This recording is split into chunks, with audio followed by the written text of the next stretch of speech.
అప్సరసలు అంటే ఎవరు? దేవలోకంలో నాట్యం చేసేవారా? వారి పుట్టుక ఎక్కడ జరిగింది? అలాగే సప్త అప్సరసలు అని ఎవరైనా ఉన్నారా? నీతి శాస్త్రం అనేక అంశాలను మనకు తెలియజేస్తూ త్రిగుణములు, సప్తలోకములు, సప్త సముద్రములు, పంచపల్లవములు, సంఖ్య అనే మానముతో లెక్కతో అనేక విషయాలను మనకు తెలియజేసింది. సప్త అప్సరసలు అన్న పేరిట కూడా ఒక 7గురిని ప్రత్యేకంగా మనకు నీతి శాస్త్రం వివరిస్తుంది. సఖా సప్తపదాభవ సఖాయౌ సప్తపదాపభూవ సఖ్యంతే గమేజగుం సఖ్యాత్తే మాయోషగుం. 7 అడుగులు కలిసి నడిస్తే జీవితం 7 గంటల సవారీ వరకు కూడా ఆనందంగా ఉంటుంది అంటారు వివేచనం చేసేటటువంటి వారు. అప్సరసలు ఎవరు?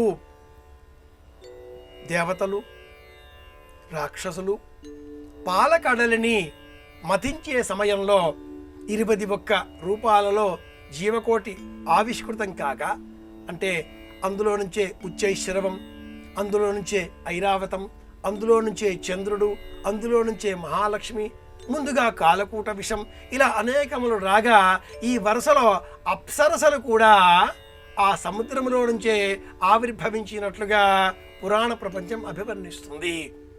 ఈ అప్సరసలలో 7గురిని మరింత ప్రత్యేకంగా నీతి శాస్త్రం వివరిస్తుంది. రంభ, ఊర్వశి, మేనక, తిలోత్తమ. ఈ 4 పేర్లు మనకు బాగా తెలుసును. ఇంకొక 3 కూడా ఉన్నారు. సుకేశి, ఘృతాచి, మంచుఘోష. వెరసి ఈ 7గురిని సప్త అప్సరసలు అని మనకు నీతి శాస్త్రం చెబుతుంది.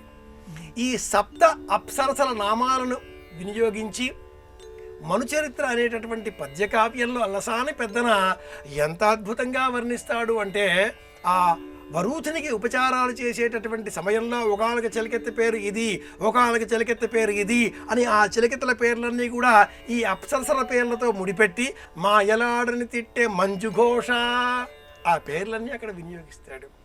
సప్త అప్సరసలు ఎవరు అంటే రంభ, ఊర్వశి, మేనక, తిలోత్తమ, సుకేశి, ఘృతాచి, మంజుఘోష. వీళ్ళు అప్సరసలు.